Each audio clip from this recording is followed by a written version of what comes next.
Olá pessoal, então vamos tentar aprofundar um pouco mais essa nossa discussão sobre essa pergunta que no primeiro momento ela é muito simples, ela é muito óbvia em certo sentido, mas ela é um tanto quanto complicada, que é sobre o que é ou o que são as instituições. Bom, nesse nosso intento de tentar discutir esse tema, aprofundar no conhecimento sobre ele e entender melhor o que significa talvez essa palavra tão utilizada no nosso dia a dia, é que iremos utilizar como um exemplo para nos guiar nessa discussão inicial o Gregório Barenboim.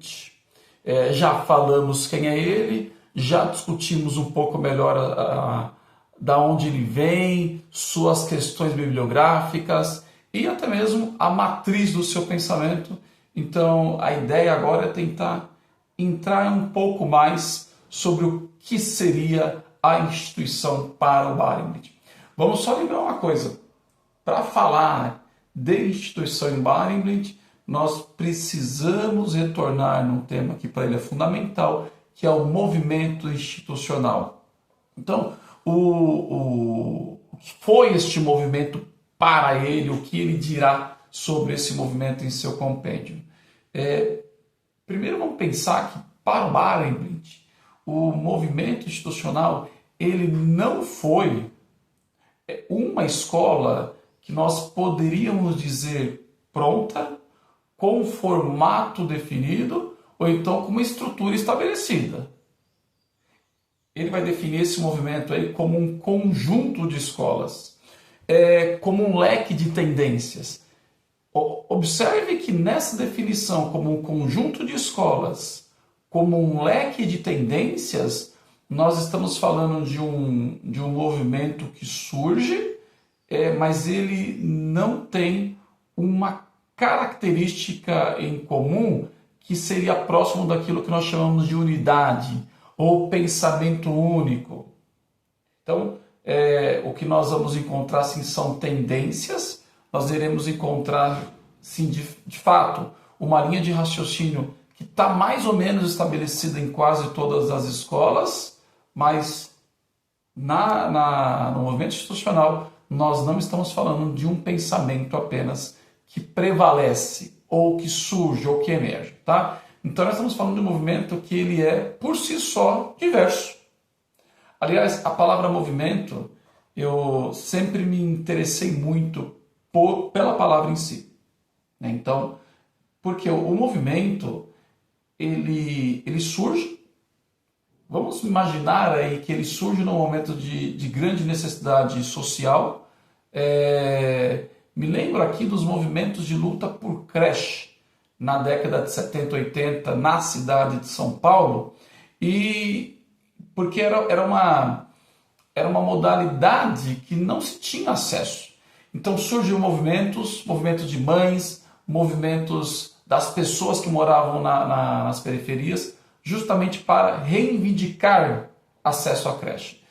Depois que se conquista aquilo, o movimento ele deixaria de existir, por exemplo. Tá? Então, a palavra movimento, em qualquer linguagem que você vai pensar, ela é como se fosse algo que surgisse e depois de conquistado aquele objetivo, aquele objeto, o movimento por si, ele iria se acalmando. Ou, o que mais acontece no nosso meio, ele se torna uma instituição. Então aqui o Barenboim está dizendo que isso que nós chamamos então de movimento institucional, ele é um conjunto, ele é um leque, ele é uma tendência no meio aí da psicologia, no meio do movimento, mas ele é um conjunto de uma variedade de pensamento. Sendo assim, da onde ele vem tecendo ali a sua crítica? Quando nós observamos o saber fazer tradicional de nossas comunidades, ou da nossa gente, do nosso povo, nós vamos notando que este saber ele vai cair em desuso. Ele vai dando lugar a especialidades ou modernidades. Se você for parar para pensar bem, hoje nós temos instituições para tudo. Para tudo. Eu me lembro de um amigo meu que na sua dissertação de mestrado realizada lá na USP, no Departamento de Psicologia Social, ele descreveu sobre o sistema mortuário de algumas tribos indígenas. E o que foi interessante desse estudo realizado por ele? Que naquelas tribos havia um sistema mortuário muito diferente do nosso. Então, você tinha ritos muito definidos pela própria tribo, ritos que variavam de acordo com o tempo e também com o costume local daquela tribo. Veja que isso é impossível hoje para nós que moramos, por exemplo, em uma cidade. Você precisa seguir, claro, você ainda tem espaço para seguir ritos próprios da religião ou da espiritualidade de cada um, mas quem determina onde, por exemplo, pode ocorrer um enterro é o governo. Então, dando apenas um exemplo para dizer como até mesmo no momento da nossa morte existem instituições cuidando disso. O que o Baring vai dizer para nós? Que hoje nós temos de fato instituições para tudo, mas quando você tem uma instituição, você tem uma ideia dela. Há uma ideia alocada sobre ela. E se há uma ideia alocada sobre as instituições, há também a presença de uma ideologia. E é isso, é daí que ele quer começar a partir da sua discussão. Bom, se nós temos uma instituição que agora ela traz uma ideia, ela possui uma ideologia. E se ela possui uma ideologia, ela passa a gerar uma demanda. É isso mesmo, uma demanda. Então, pensa nas instituições que nós temos hoje, né? Na qual você participa, naquela que você está inserido. Quando ela se coloca como uma instituição, ela passa a levar em si o cerne de uma ideia.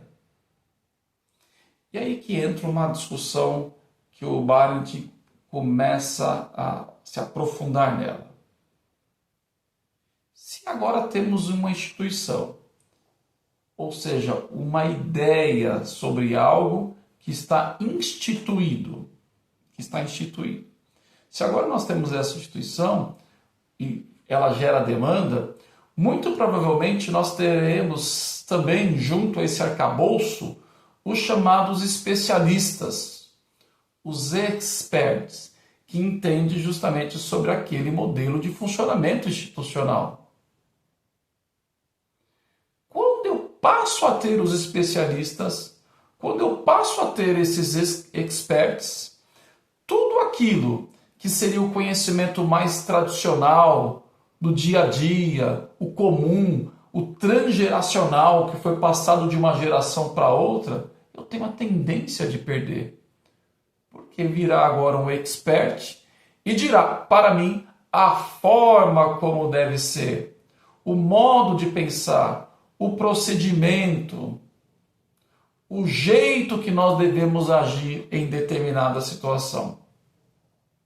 Então, dentro desse pensamento do Baring, nós vamos perdendo as características culturais, sociais, que foram geradas ao longo da história por cada grupo humano que foi vivendo nos nossos territórios.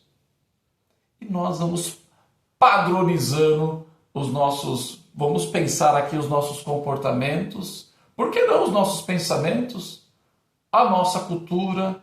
Então nós vamos desterritorializando as nossas regiões e vamos deixando de acordo com um padrão. Alguém está definindo o que é moderno. Alguém está definindo o que é chique, o que é brega, o que é atual, o que deixou de ser atual. Então, o Barenblith, quando ele coloca este conceito, quando ele coloca essa discussão e nos convida a pensar sobre ela, ele lança dois objetivos básicos do institucionalismo. Tá? Então ele dirá que, olha, nós estamos diante de instituições que elas geram especialistas e, por gerar especialistas, elas vão então produzir demanda. Qual seria a resposta viável que o Barenblith sugere para cada um de nós diante desse cenário? E aí ele coloca que seriam dois objetivos básicos do movimento institucionalista, que seria a autoanálise e a autogestão. Então, autoanálise e autogestão. O que seria isso, então, para o pensamento do Barenblith? Eu até fazendo um parênteses, eu me recordo de ter ido à Bolívia tempo atrás com a minha esposa, e é impactante. Quando nós chegamos no país e você liga a televisão para fazer aquele exercício de ver o tipo de programação local, nitidamente os apresentadores de TV não se remetiam à cultura que nós estávamos lá. Você vai em um mercado local, vai deixando de ter também característica, digamos, de um artesanato local ou de produto local, e você vai tendo produtos industrializados chineses. É muito interessante, o mesmo produto que você encontraria em qualquer outro lugar do mundo. O que tem talvez de diferente são produtos com aquela famosa frase, estive na Bolívia e lembrei de você, por exemplo. Então, você vai produzir. Aliás, dentro desse pensamento, até a viagem para a Bolívia ela deixa de ser uma coisa natural. O que nós ouvimos, o que você foi fazer lá, né? Porque dentro dessa lógica, os locais para que se visite e se conheça estão dentro de um ranking. Estão dentro também de um pensamento institucional. Por isso que o Barenblith vai sugerir, é claro que eu estou fazendo aqui um parênteses falando de um país, mas ele dirá que diante dessa situação cabe a cada um de nós, e essa proposta básica do movimento, uma autoanálise e uma autogestão. O que é a autoanálise? É a capacidade que os grupos têm de refletir sobre sua realidade. É a capacidade que os grupos possuem de pensar sobre o que está acontecendo, o que ocorre na sua história, na sua vida, o que está acontecendo com o próprio grupo humano. Então ele vai dizer que nós temos essa capacidade de autoanálise, de pensar nossas ações, de refletir sobre os nossos movimentos, sobre as nossas práticas. Fica sendo quase que inadmissível agirmos apenas diante de especialistas que dirão o que fazer, como fazer e de que forma fazer. Porque nós estamos falando de vida. E se nós temos essa capacidade de autoanálise, nós temos também a capacidade de autogestão. Veja que esses são dois pressupostos básicos do movimento institucional para o Barenblith. O que seria autogestão?